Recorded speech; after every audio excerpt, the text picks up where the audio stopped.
Police body cams are meant to capture moments of truth, but sometimes they catch something far darker. What happens when the camera rolls on the most disturbing incidents officers encounter? In this video, we're going to show you some of the most unsettling, jaw-dropping moments ever caught on police body cams. Let's get started. The first story we have here is absolutely chilling. On December 25th, 2020, a 63-year-old man named Anthony Quinn Warner drove his RV to Nashville, Tennessee, and parked it on 2nd Avenue. What happened next was straight out of a horror movie. Around 6 a.m., a robotic female voice started blasting through the streets, warning everyone to evacuate the area immediately. The message kept repeating, "All buildings in this area must be evacuated now."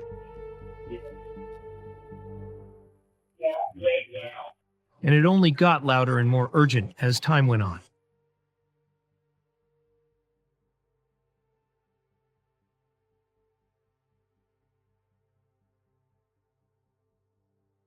That's so weird. That's like something out of a movie. Like The Purge? Yeah.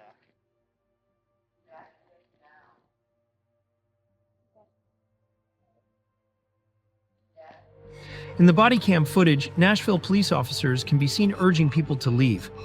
One officer even likened the scene to something from The Purge. Meanwhile, the RV played snippets of the 1964 song Downtown. Bizarre, isn't it? Then, just 15 minutes later, the RV exploded.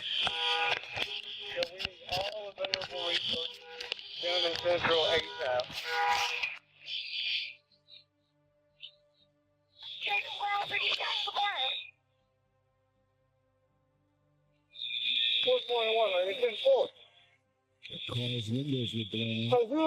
The windshield was blown out that car. 423, I got 421 with me. I want to stop there. Command, I need all resources out on this call. Check in with your 10-4 ASAP. 423, I'm 424.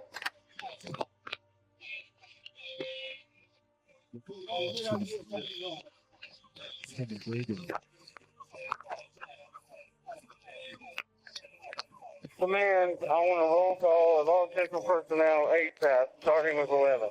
Roll call. Roll call. 411, I'm 10-4. 15, 4. We don't need a...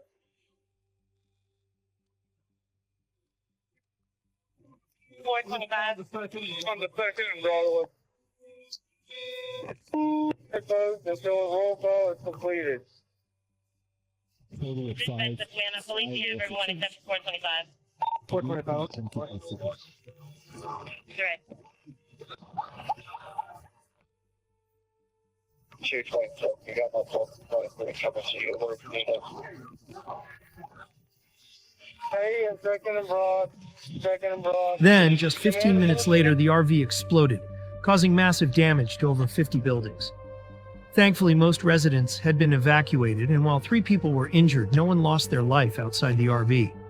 Warner, however, was killed in the blast. What led to such a horrific act? Authorities later discovered Warner's troubling past, filled with conspiracy theories, building explosives in his RV, and paranoia. Despite his bizarre behavior, no one could have anticipated the devastating explosion that would change Nashville forever. The second story we have is absolutely horrifying, to say the least. Can you ever imagine a mother taking the life of her own son? This is exactly what happened to 6-year-old Eli. There is no tire there. All right. There's what? Violation. I have a broken windshield and I'm missing a tire because some kids were shooting at my car. I had some. What looks like blood in there? It's not blood. It's deer meat. I had a big bag of, there's a farm around here that does deer meat and hamburgers. On May 20th, 2022, Julissa Thaler was pulled over by Orono police after officers spotted her driving on the rim of her car with a smashed-out window. When they approached, they noticed blood in the vehicle. Thaler tried to explain it away as deer meat, despite the officers also spotting shells scattered around the car. After escorting her home, the officers continued searching her vehicle. And that's when they made a discovery that would haunt them forever. Yeah. Holy. We got a body. All right, let's cover it. In the trunk of Thaler's car, they found the lifeless body of her son, Eli, wrapped in a blanket. He had been attacked up to 9 times in the head and torso while still buckled into his car seat. The officers rushed back to her apartment, but Thaler was gone, leaving behind a washing machine running with clothes she'd likely worn during the crime, attempting to destroy the evidence. Why would a mother do something so horrific?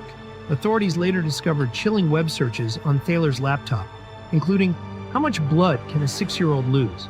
And how much does life insurance pay for a child?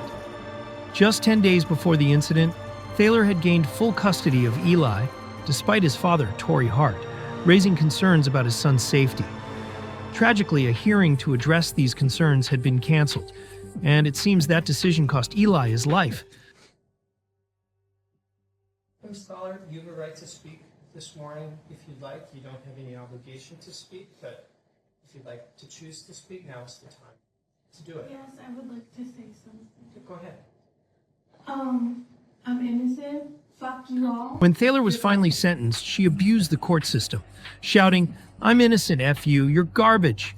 Her own lawyer was visibly cringing at her outburst. Thaler was charged with first-degree murder and sentenced to life in prison without the possibility of parole. Meanwhile, Eli's father is suing the officials involved in the custody case, seeking justice for his son's tragic death. What do you think about these stories? They're absolutely gut-wrenching, aren't they? These moments remind us of how dark the world can get. The truth captured on police body cams doesn't always paint a pretty picture, but it's a necessary one. Let us know your thoughts in the comments. Thanks for watching, and we'll see you in the next one.